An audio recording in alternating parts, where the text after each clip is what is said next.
Howdy friends, and welcome back to the channel. Today I want to bust a herbal, I don't know if I want to use the word myth, but belief that I think is holding people back.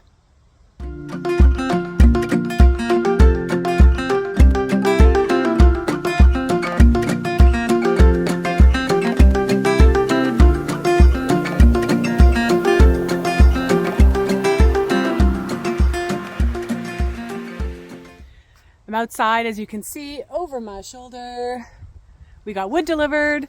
No, I am not going to be moving all of this.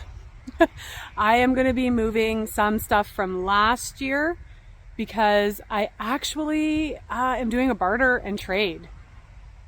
And one of my clients who needs tincture refill, wants to move firewood in exchange for tincture. And I'm like, I can get down with that. So if you are a small business owner and you haven't started taking advantage of bartering and trading, I ask you, why not?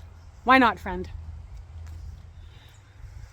So what I've started to notice is that the herbal world has a lot of rules, perceived rules and standards that you have to meet in order to make, quote, effective or proper medicines.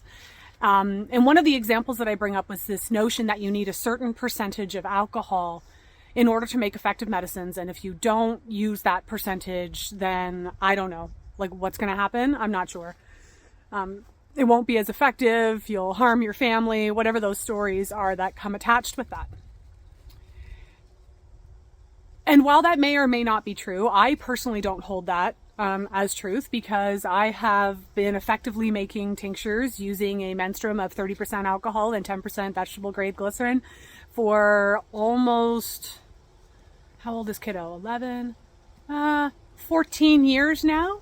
And if you ask my clients, it works. So, anywho, I'm not going to hold to that particular standard. But what I find happens is that, let's use that one as an example. And I am going to be speaking slightly hypothetically because I'm not fully educated on where this notion of 100 proof alcohol came from, how old it is. But I do know it's old. I know it's an old method that has been taught, i.e. regurgitated by other herbalists over and over and over again. And so this is why you can go to multiple websites and see the same thing, that you need 100 proof alcohol. But here's my question.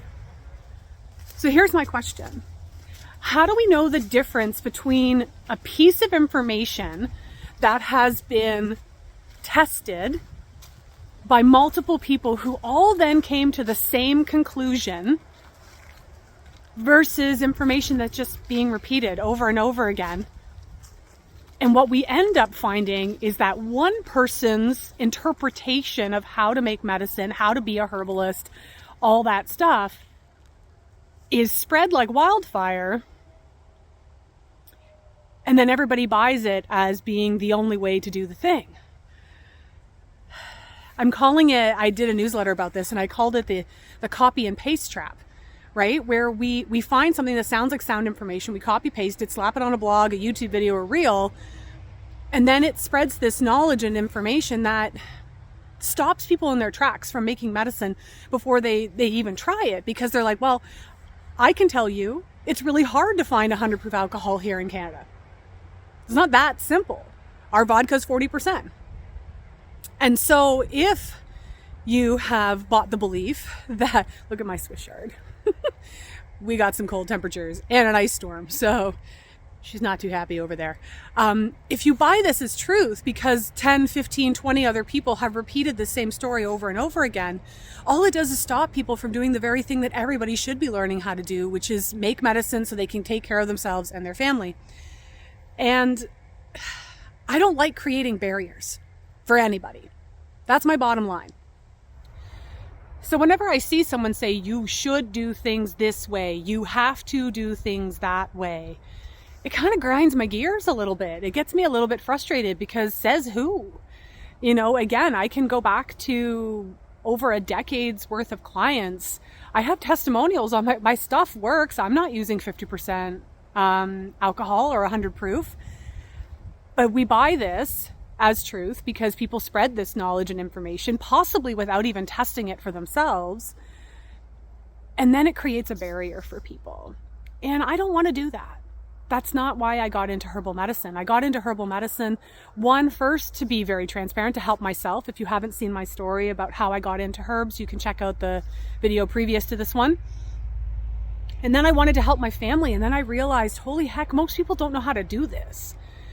You know, most of us didn't have grandparents or omas or nonas or whatever you want to call them, whatever your term is for your grandparents, who taught them this and shared this knowledge, you know, and in another generation, it might all be gone.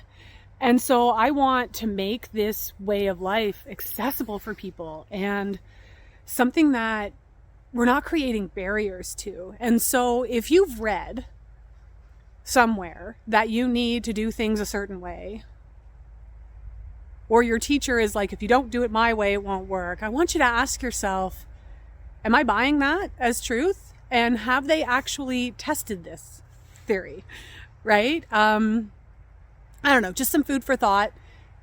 I don't think, based on my personal experience, that you need 100 proof alcohol to make tinctures. Caveat.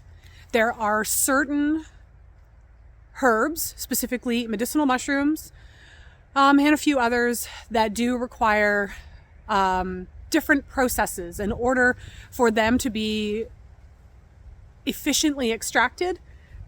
So for example, dual extraction with higher percentage alcohol for medicinal mushrooms, I can get behind that because there's, you know, a lot of people who have done lots of research on that, not just one guy, and then that got copy and pasted all over the internet. But 99% of the tinctures that I make for my clients, I don't use vodka, I buy in larger quantities, but essentially I use vodka.